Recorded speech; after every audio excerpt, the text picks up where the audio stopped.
ITR भर दिया लेकिन बाद में पता चला कि गलत फॉर्म चुन लिया, या फिर इनकम, टीडीएस, बैंक अकाउंट या डिडक्शन की जानकारी गलत भर दी। अब डर लग रहा है कि कहीं इनकम टैक्स विभाग का नोटिस ना आ जाए, रिफंड अटक ना जाए या फिर पेनल्टी ना भरनी पड़ जाए। अगर आपके साथ भी ऐसा हुआ है तो ये वीडियो को आखिर तक ज़रूर देखिए, क्योंकि आज हम आपको बताएंगे कि बिना घबराए अपनी इस गलती को कैसे सुधार सकते हैं, और वो भी बिल्कुल आसान तरीके से। नमस्कार, मेरा नाम है चारू अग्रवाल और आप देख रहे हैं IBC 24 डिजिटल।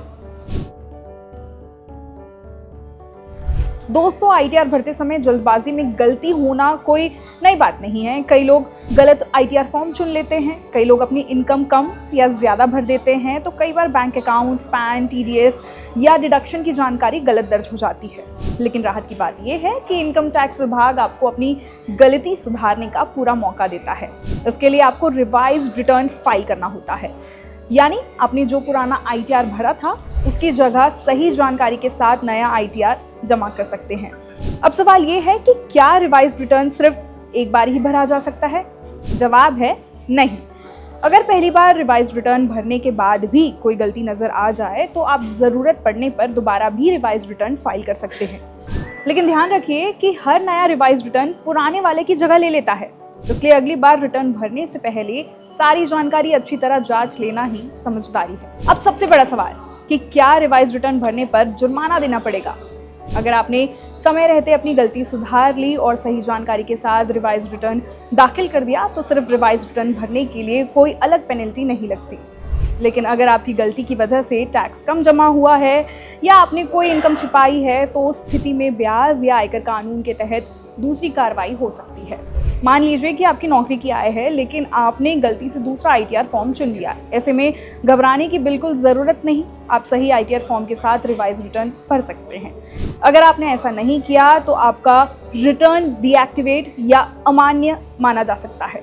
इसका सीधा असर आपके रिफंड पर पड़ सकता है और आयकर विभाग की ओर से नोटिस भी आ सकता है। अब बात करते हैं आखिरी तारीख की।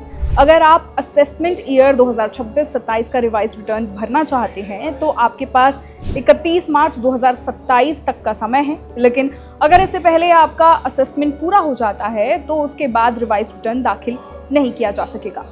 इसलिए जैसे ही गलती का पता चले उसे जल्द से जल्द सुधार लेना ही बेहतर रहेगा। अब जानते हैं सबसे आसान तरीका। सबसे पहले इनकम टैक्स पोर्टल पर जाएं और पैन और पासवर्ड की मदद से लॉगिन करें।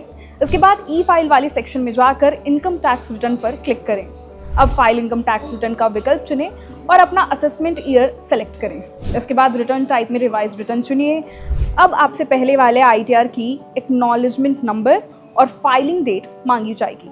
सारी जानकारी भरने के बाद इस बार सही आईटीआर फॉर्म चुनें, सही जानकारी दर्ज करें और आखिर में ई वेरिफिकेशन करके प्रक्रिया पूरी कर दें। बस आपका रिवाइज रिटर्न सफलतापूर्वक जमा हो जाएगा। लेकिन दोस्तों, रिवाइज रिटर्न भरने से पहले एक काम ज़रूर कर लीजिए।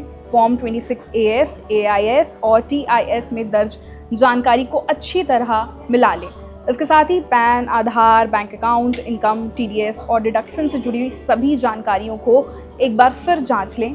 5 मिनट की ये छोटी सी जांच आपको बाद में आने वाली बड़ी परेशानी, रिफंड में देरी और इनकम टैक्स विभाग के नोटिस से बचा सकती है।